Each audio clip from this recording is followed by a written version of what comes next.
Тэгэхээр ингээд нийгмийг туушруулаад хуваагаад одоо ч гэсэн өнөөдөр ярьж ноёлохын гэрээ зүг буруу. Эсвэл нийгмийн даатгалын шиг бидний нэмхэн зүг буруу. Ингээд улсын үйл ажиллагаа байнга ингээд туушруулад идэг нийгмийг. Гэтэ бол ухаан бодлогыг сайн харах юм бол янз бүрийн намын залуучууд, нам бус хүмүүс ингээд нэгдсэн байгаа тийм. Тэгэхээр тэрний ягаад нэг талаасаа ийм асуулт асуу. Та нар ингээд өөр намын хүмүүс байж ягаад юун дээр нэгдээд байгаа гэдэг асуулт гэж байдаг шүү дээ.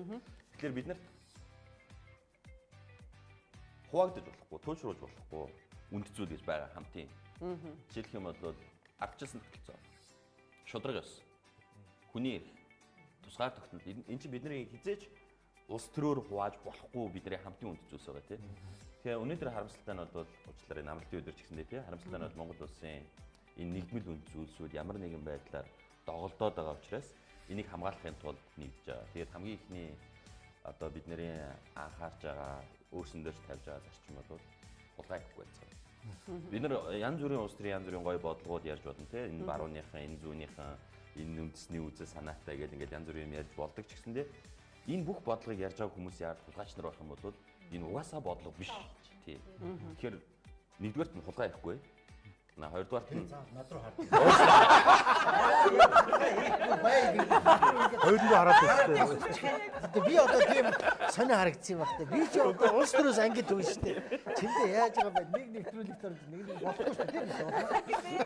Шам руу харах зүгээр нарт байгаа. Тэр айгуу ярьж байгаа ихгүй бай гэдэг ингээд би бүр ёо за ёо би яалаа гэж бодлоо. Худлаа ярихгүй бай гэж байна. Тэгэхээр одоо бидний нийгэмд улс төрийн орчинд янз бүрийн хүмүүс янз бүрийн асуудал, янз бүрийн бодлогын хэлбэрүүд яриад байгаа боловч хэрвээ тэр хүмүүс хулгай хийжсэн түүхтэй бол одоо хулгай хийж байгаа бол ирээдүйд хулгай хийх бол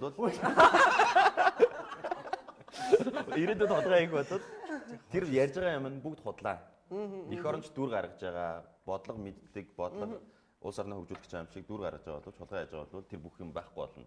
Тэгэхээр бидний гол санаа бол ерөөсөө энэ Монгол улсад байгаа авилгал, хэл хахуул, хууль бус үйлдэл ялангуяа зарим хүмүүс нь хуулийн дээр амьдардаг, зарим нь хуулийн доор амьдардаг байж болохгүй гэдг нь бидний хамтын нийгмийн үнд зүйл гээд ингээд нэгдээд байгаа.